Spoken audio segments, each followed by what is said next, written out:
नमस्कार, आप देख रहे हैं लोकोत्तर न्यूज। मैं हूं आपके साथ हर्षिता। आइए करते हैं खबरों से शुरुआत। मध्य प्रदेश के सीधी में मंगलवार को 22 फीट गहरी बाणसागर नहर में सकरी रास्ते पर चल रही एक बस गिर जाने से बड़ा हादसा हो गया। तकरीबन 54 यात्रियों से भरी हुई थी बस। हादसे में मृत ज्यादातर युवा बताए जा रहे हैं जो रेलवे की परीक्षा देने जा रहे थे।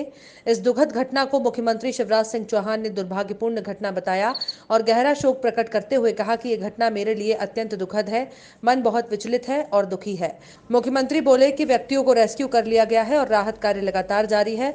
मुख्यमंत्री ने दिवंगत आत्मा को भावपूर्ण श्रद्धांजलि दी। साथ ही मुख्यमंत्री शिवराज सिंह चौहान ने प्रत्येक मृतक के परिवार को 5-5 लाख की तत्कालिक राहत सहायता प्रदान के निर्देश दिए हैं। उन्होंने सीधी कलेक्टर को हर संभव राहत कार्य आरंभ करने के निर्देश दिए हैं। साथ ही बाढ़ सांगर बांध से तत्काल पानी रोकने को कहा है। मुख्यमंत्री द्वारा इस घटना पर मंत्रालय में मंत्रीगणों के साथ उच्च स्तरीय बैठक भी बुलाई। उक्त घटना पर गृह मंत्री नरोत्तम मिश्रा ने बताया कि मौके पर सभी अधिकारी पहुंच गए हैं और लोगों को तैयार कर निकालने का प्रयास जारी है। प्रशासन पूरी तरह से लगा हुआ है। मिश्रा ने बताया कि घायलों को अस्पताल पहुंचाया जा रहा है। पूरे मामले पर सरकार की नजर है। नहर में सीधी से सतना जा रही एक बस नहर में गिर गई है। दुखद क्षण है।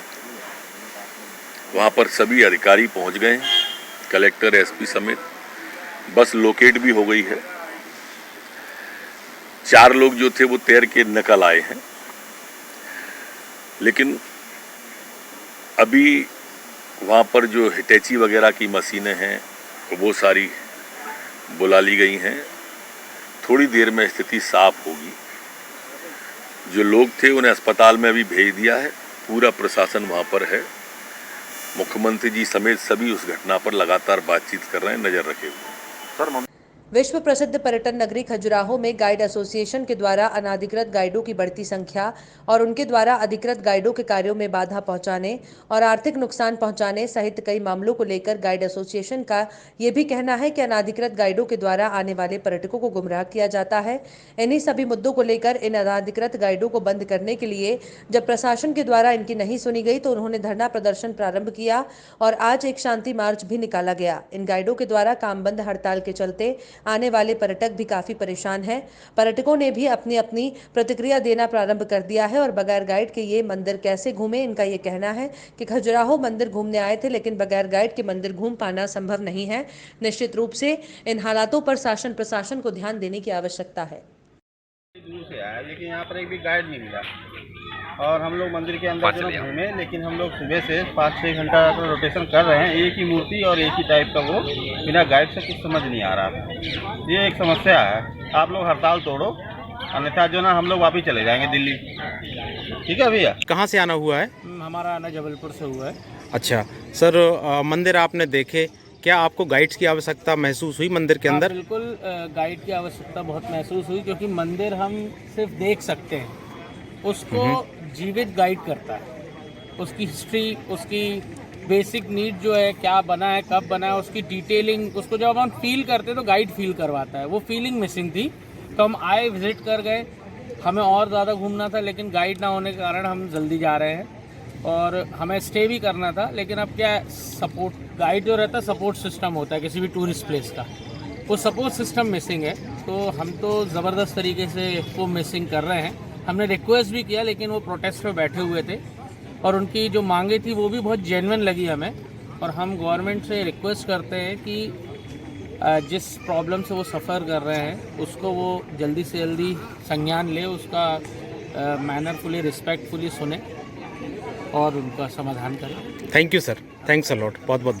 हम लोग कानपुर से आ रखे हैं और सर खजुराहो कोई नहीं देखना चाहता। तो आप एक चीज़ बताइए, अगर जो यहाँ के जो गाइड्स अगर स्ट्राइक पर आएंगे तो हम लोग अकेले ये टेंपल देखे हमें क्या पता चलेगा कि यहाँ पे हुआ क्या है। तो प्लीज़ जो भी यहाँ पे जो एडमिनिस्ट्रेशन है, प्लीज़ यार इस पर आप थोड़ा सा लुक आफ्टर करें इसका। और जो अगर ये कर रहे हैं तो उनका भी डेली का है, उनको ऐसे प्रॉब्लम नहीं होनी चाहिए। तो वो इतने टाइम से मेहनत कर रहे हैं तो उनकी बात सुननी चाहिए। तो हम लोग का ऐसे आने का कोई फ़ायदा नहीं हुआ ना। यहाँ पे अकेले हम टेम्पल्स हम फोटो में भी देख लेते हैं, जब तक उसके बारे में हमको कुछ पता ही नहीं चलेगा कब बने, किसने तोड़ा, क्या हुआ, तो हमारा फ़ायदा क्यों हुआ फिर यहाँ पे आने का। लेकिन तो प्लीज़ सर इसको लुक आफ्टर कीजिए, प्रॉब्लम है उसको प्लीज़ सॉल्व करवाइए। Thank you. We came all the way from Goa to Khajuraho to see the history of, to learn history of the temples. But when today morning, when you came near the gate, it was we came to know the guides are on strike, and it was unfortunate that we have not learned anything from the sculptures or images, what it meant, and we felt without guide, our visit to the heritage site is not completed. Yeah, that's the same thing, no? And the local guides, unofficial guides, just stopped us by the entry road and they say that they'll show us around. But the main purpose is to know the history of this temple, and without guide, it's a waste. So guides are important. Thank you. Guides are important, and without guides, nobody, even if you read 10 times, will not understand the significance of each and every sculpture. Cultures, they represent something. They represent something. मंगलवार को कांग्रेस कार्यकर्ताओं ने बढ़ती महंगाई के विरोध में भोपाल स्थित प्रदेश कांग्रेस कार्यालय पर कांग्रेस कार्यकर्ताओं ने चूल्हे पर खाना बनाकर महंगाई का विरोध किया। कार्यकर्ताओं ने पीसीसी के बाहर चूल्हे पर टिककर दाल बनाई। प्रदर्शन में पूर्व मंत्री पीसी शर्मा सहित कांग्रेस कार्यकर्ता मौजूद थे। महंगाई को लेकर कांग्रेस के प्रदर्शन पर गृह मंत्री नरोत्तम मिश्रा इसे राजनीतिक प्रोपेगेंडा बताया। मिश्रा बोले, यदि मध्य प्रदेश में कांग्रेस को समस्या दिख रही है तो राजस्थान में, छत्तीसगढ़ में भी दिखनी चाहिए, महाराष्ट्र में भी ऐसा करना चाहिए। उन्होंने कहा कि कांग्रेस को कुछ समझ में नहीं आ रहा है। कांग्रेस की हालत भी मौसम की तरह हो गई है। अब सोशल मीडिया पर ही कांग्रेस चल रही है। 2014 में जब इलेक्शन हुए थे लोकसभा के, मनमोहन सिंह जी सरकार थी, तो बीजेपी और मोदी जी का नारा था कि बहुत ही महंगाई की मार, अब की बार मोदी सरकार। और इन्होंने कहा था कि 35 रुपये 40 रुपये में सरकार बनी बीजेपी की तो डीजल पेट्रोल बेचेंगे और रसोई गैस जो है ये 300 साढ़े 300 में बेचेंगे। $112 पर बैरल था उस समय रेट जब मनमोहन जी सरकार थी क्रूड ऑयल का इंटरनेशनल। तब ये 65 रुपये में कांग्रेस की सरकार के समय 65 रुपये मिलता था डीजल पेट्रोल, और रसोई गैस 400 रुपये के आसपास, 450 के आसपास। आज क्रूड ऑयल इंटरनेशनल $51 पर बैरल है और 100 रुपये टच कर गया है, और रसोई गैस पिछले 10 दिन में 2 बार बढ़ गई और 825 रुपये हो गई है। कांग्रेस की हालत भी मौसम जैसी हो गई है। अब आज समझ में नहीं आ रहा छाता लगाएं, कोट पहने या पंखा चलाएं। कमोबेश कांग्रेस की हालत भी ऐसी है, उसे समझ नहीं आ रहा। ट्वीट करें, आधे दिन का बंद कराएं, फेसबुक पे जाएं, ट्विटर पे जाएं, या उम्र हो गई है तो आराम फरमाएं। कमोबेश यही स्थिति है। दतिया जिले में शुरू हुए दस्तक अभियान के तहत जिले भर में 78,000 बच्चों को प्रमुख रूप से विटामिन ए अनुपूरन कुपोषित बच्चों का चिन्हांकन कर एनआरसी में भर्ती कराना, निमोनिया, डायरिया और अन्य बीमारियों के बच्चों का चिन्हांकन करते हुए आवश्यकता अनुसार चिकित्सा सेवाएं मुहैया कराने का लक्ष्य तय किया गया है। जिला टीकाकरण अधिकारी डॉक्टर डी.के. सोनी ने अभियान के शुभारंभ अवसर पर ये जानकारी दी। अभियान का शुभारंभ जिला चिकित्सालय के टीकाकरण केंद्र पर बच्चों को विटामिन ए की खुराक जिला टीकाकरण अधिकारी डॉक्टर डी.के. सोनी, जिला MGCA सदस्य और स्वदेश संस्था संचालक रामजी शरण राय, प्रभारी जिला कार्यक्रम प्रबंधक मीनाक्षी शर्मा, टीकाकरण डाटा प्रबंधक आशीष खरे ने पिलाकर किया। मीनाक्षी शर्मा, प्रभारी DPM, ने बताया कि अभियान के तहत पोषण पुनर्वास केंद्र में पूर्व में भर्ती रहे बच्चों का फॉलोअप किया जाता है। MGCA सदस्य PLV रामजी शरण राय ने अभियान में IYCF और कंगारू मदर केयर के लिए सेवा प्रदाताओं द्वारा परामर्श प्रदान किया जाएगा। आशीष खरे ने बताया कि जन्मजात विकृति का चिन्हांकन कर आवश्यकता अनुसार चिकित्सा और सेवाएं मुहैया कराने की मुहिम चलेगी। उक्त दल द्वारा कोविड-19 वैक्सीन कार्यक्रम को भ्रमण कर स्थिति जानी। ये दस्तक अभियान है जो कि हर 6 महीने के बाद शासन चलाता है, उसको मध्य प्रदेश शासन स्वास्थ्य विभाग के द्वारा संचालित किया जाता है।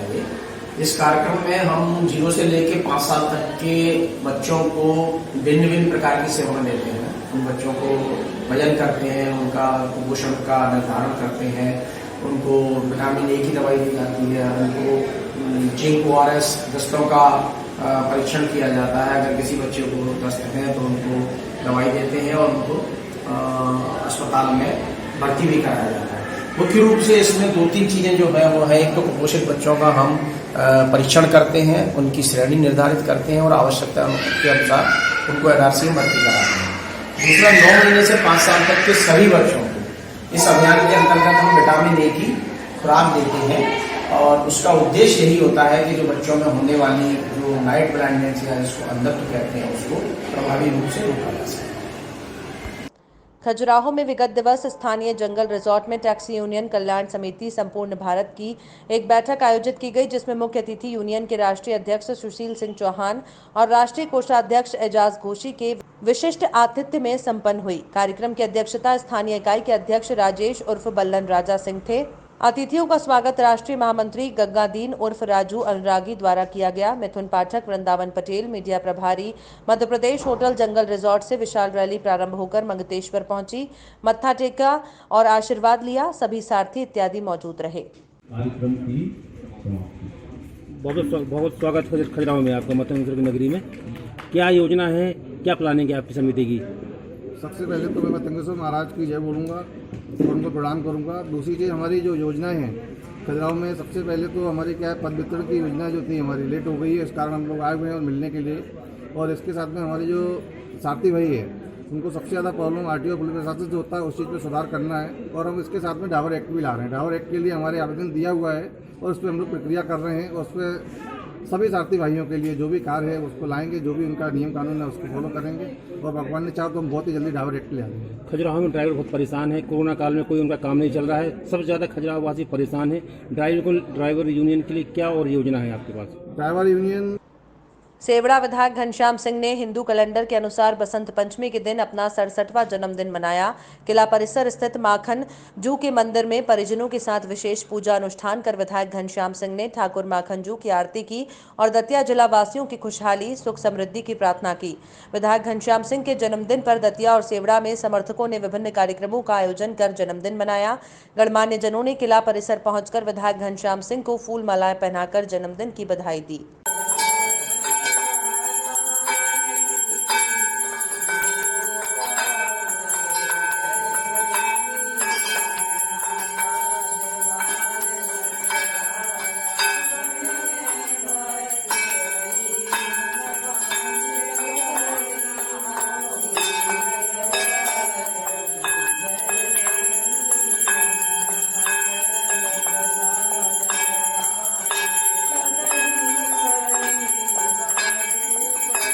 एंटी माफिया अभियान के तहत दतिया जिले के राजस्व व्रत उनाव के ग्राम नरगढ़ में शासकीय भूमि पर अवैध रूप से कब्जा कर लगाए गए ईंट भट्टे को हटाने की कार्यवाही मंगलवार को प्रशासन की टीम ने की। मौके पर नायब तहसीलदार शालिनी भार्गव और खनिज इंस्पेक्टर घनश्याम यादव मौजूद रहे।